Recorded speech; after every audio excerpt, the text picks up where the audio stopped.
Hi, I'm Claudia Fox, and I'm here today to interview a guest for Degrees of Success.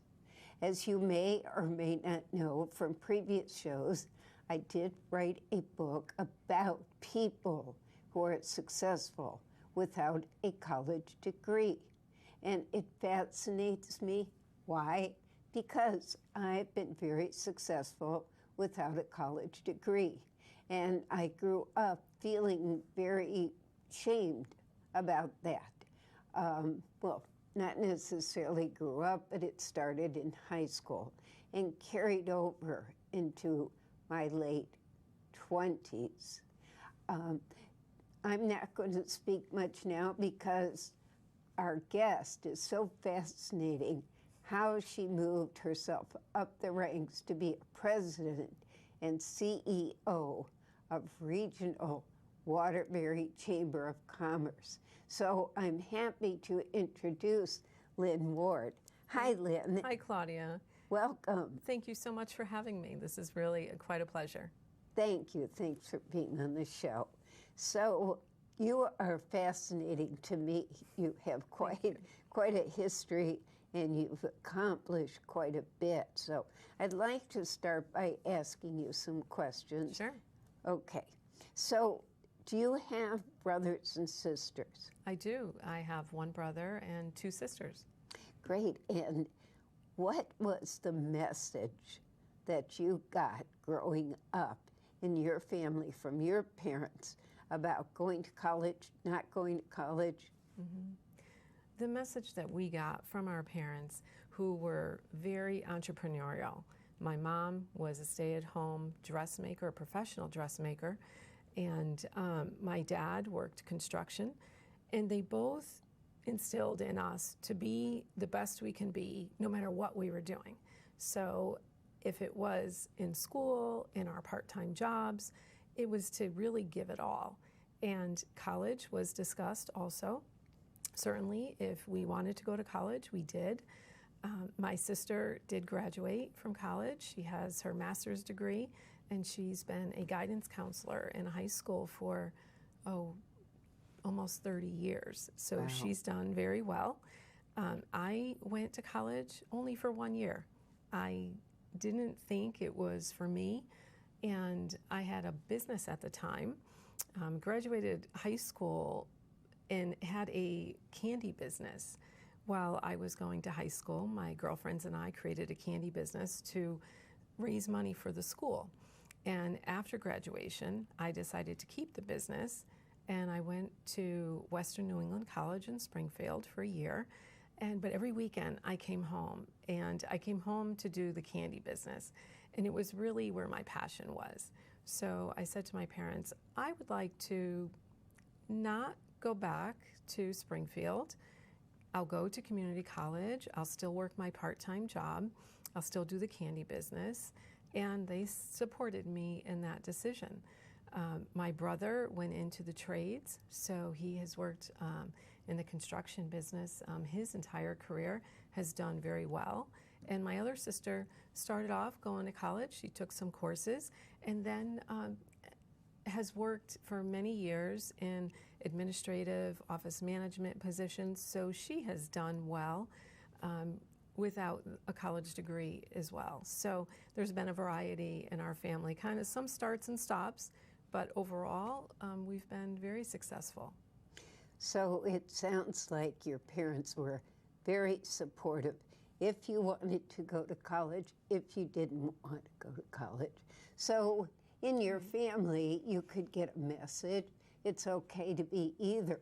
Or your family could be strongly for a college degree, right, or maybe not. In my family, for example, they didn't expose the girls to college. The boys went to college, but not the girls. Wow. So it just, the focus, and the parents do make a huge difference. Mm-hmm. So if we fast forward to high school, were your fellow students talking about going to college? Were your close friends Yes. talking about it? Yes. Yes. Most of my close friends went to college and graduated and have done exceptionally well also. I should point out that although my mom was a dressmaker for, up until she was in her 50s, she decided at 50 to go to college. And she went to college and she got a degree in accounting, and she's still full-time employed. She's 81 and she works full-time for Waterbury Development Corporation, and she has no intention of retiring anytime soon, which we're very proud of her. So her story is kind of the opposite. She started out in the trades, worked very hard for herself. There were nights that she'd be up till 3, 4 in the morning, and then had to get us 4 kids all up for school. And she did that for a long time. She was she still is a fabulous dressmaker. But her career took a different change after she decided she wanted to go to college. That was a dream of hers. Wow. So we've had a whole combination of education, and along the way I would say that the most important thing they taught us was to be independent and to have passion and drive for whatever it is you're doing.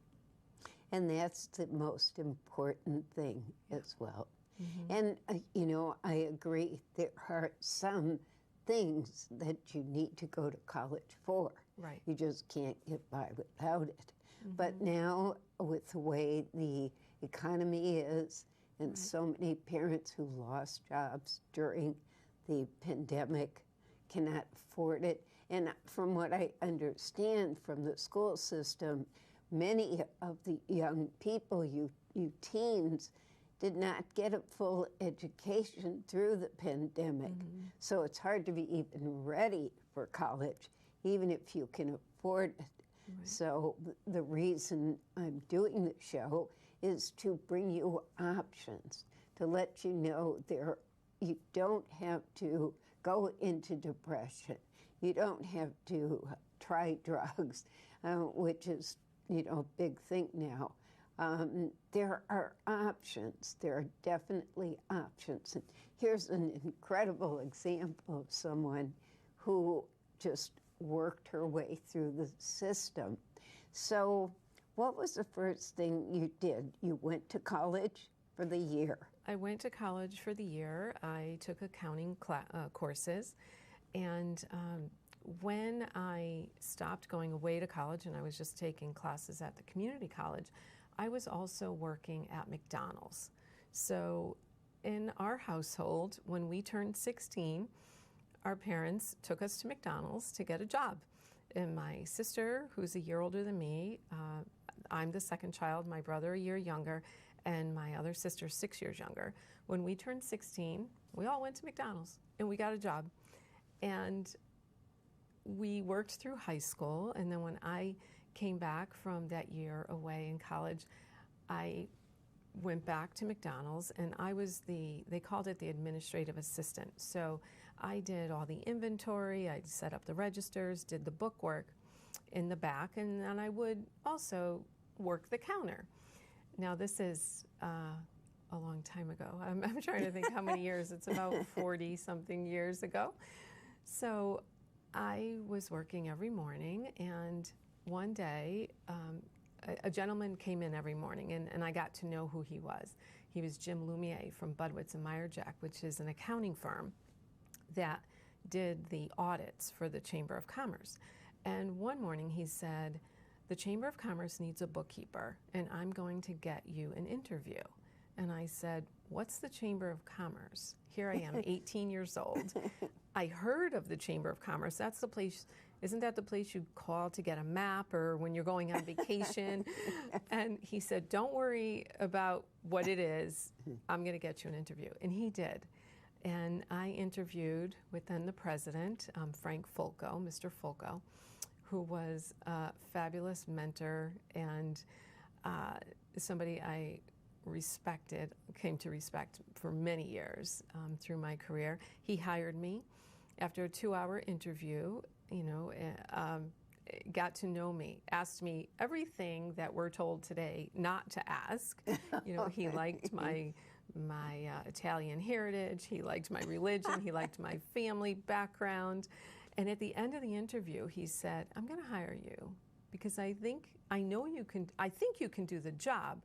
And you remind me of my daughter. And my daughter lives in Colorado, and I don't see her that often. No. And I said, whatever it takes. Okay.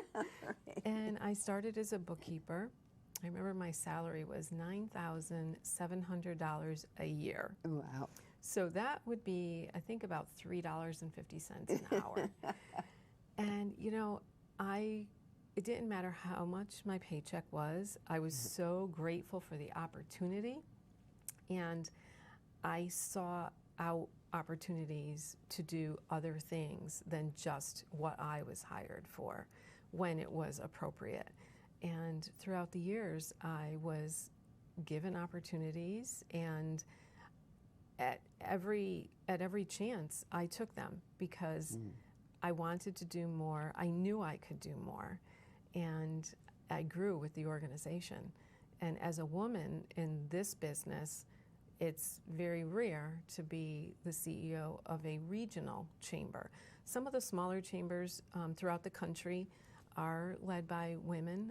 Here in Connecticut, I was the first woman for a regional chamber and for our chamber. So it was quite a big accomplishment. And I love the organization. I love the people that I get to work with. I have had fabulous mentors along the way. You really don't know who's going to be your mentor until you start working with them. And I always watched the people in the room. You know, at 18, I started at 18 years old at the chamber. And so, you know, growing up in my early 20s, I was in the background quite a bit.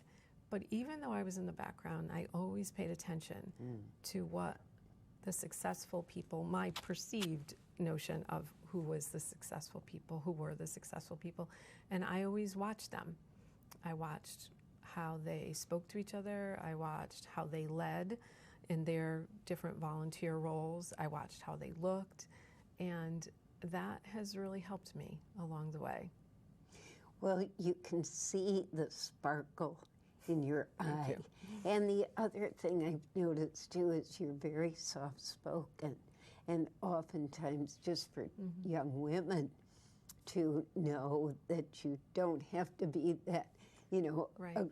like out there, overbearing type of woman, and that there are women like yourself who can mentor young women who are kind. Yes.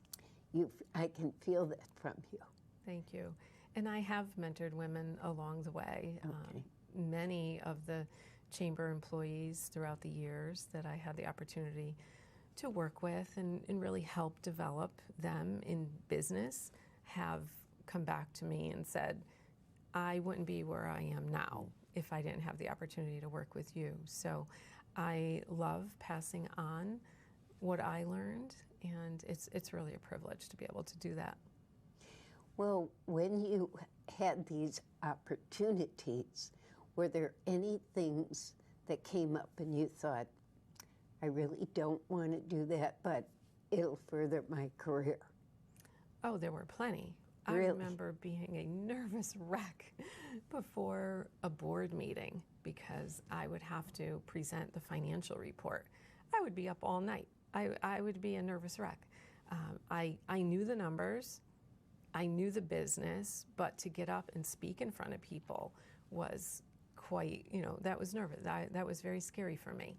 Yeah. And I have done it time and time and time again now, so now it comes very naturally. And I remember my boss at the time said to me, you know the material, so you'll be okay. And then afterwards I said, I don't think I was okay. He said, well, you knew the material, which was his way of saying, you weren't that great. But I think I've come a long way. And everything that we're afraid of is usually what makes us stronger in the end. Very good point. I remember when I first started training big groups of people, and the first time I got up, I had a microphone, and I held the microphone, and the microphone was shaking so badly, I had to grab it with my other hand, even then. And I was just it just came over me. My nerves were just incredibly.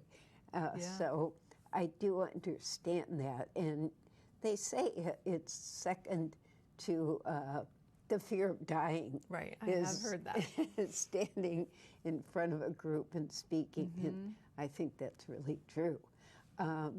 So now you're in this position, and what are some of the things that you do for your job?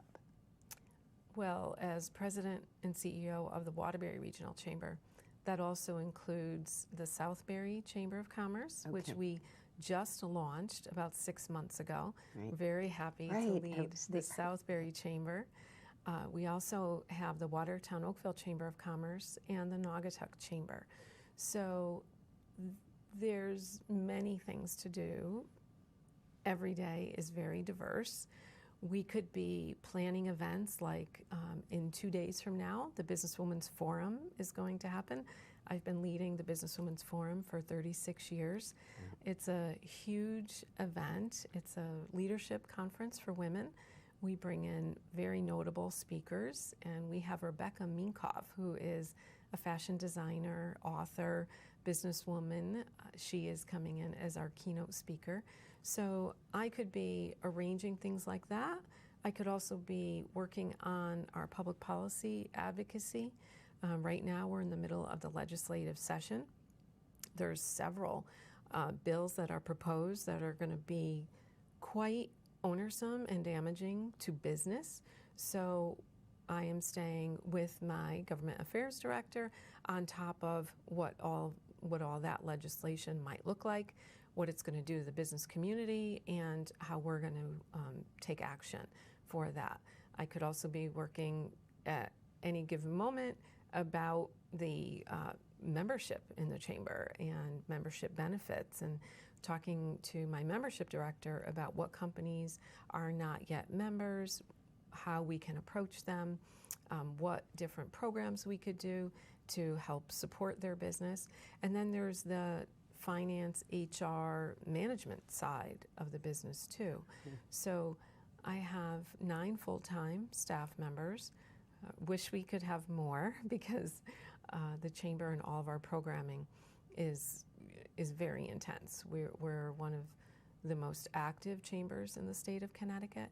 Our budget is about $1.3 million, and we have 900 plus or minus members right now. So it's a lot to manage. And also we have 4 different boards of directors just for the 4 chambers. And then there are other committees in the chamber too. So you always have to be thinking about what's on the agenda for these meetings, who your guest speakers might be, and what the member experience is going to be, at, say, a board of directors meeting. We have very high-level people that are involved with our organization, so we want to make sure that their time is taken care of and well valued. So it's a lot. Now, how about balance in your personal life and work life? That's a good Have question. there ever been times, or maybe even now, where you just feel you have to be focused and devoted to your job? Or have you been able to create a work balance with your personal life? I would define balance for me in the course of a year, not in the course of a day. So the last quarter, so January, February, March, is an extremely busy time at our organization. So I am working all day during the day. I go home, I love to cook, and I make a nice dinner for my family. And then usually from about 8 p.m. to midnight, I'm back in my home office. And that's been consistent Monday through Thursday, the last 4 or 5 weeks. So this is not a good time for me to answer that question and say, oh, I go to the gym and I only work 8 hours a day and I plan, fun times. A lot of times during the year I can do that, but not all during the year. So, and that's what comes with the territory. Yeah. right? To be successful, to be a leader, you have to invest the time. And if you have the passion for what you're doing, it does not feel onerous. Right. I don't mind spending that time because I enjoy what I'm doing. Yeah. If you're passionate, it does not feel like work. Right. Absolutely, I understand. Now, what's the message that you're giving your children about college? Well, my son actually started going to college, then decided he wanted to be a tool maker. So he went back and got certified in tool making. And actually now he's thinking of going into a different direction. So he's going back to school. I have a special needs daughter who's severely intellectually disabled. So schooling has not been something that she has been able to do. So that's my two children's situation. Yeah. Now, what would you say are your two strongest assets that have helped you move forward in your career? I would say my ability to be personable with people. That is so important. If you can't relate to people and be likable, then no matter what job you're doing, it's hard to advance and to be successful in. And I would say, my commitment, whether it's commitment to the organization I'm working for, to my employees, I want to make sure that we do well so that they all have a job and that their livelihoods are supported. So, yeah, that's what I would say to that. That's great.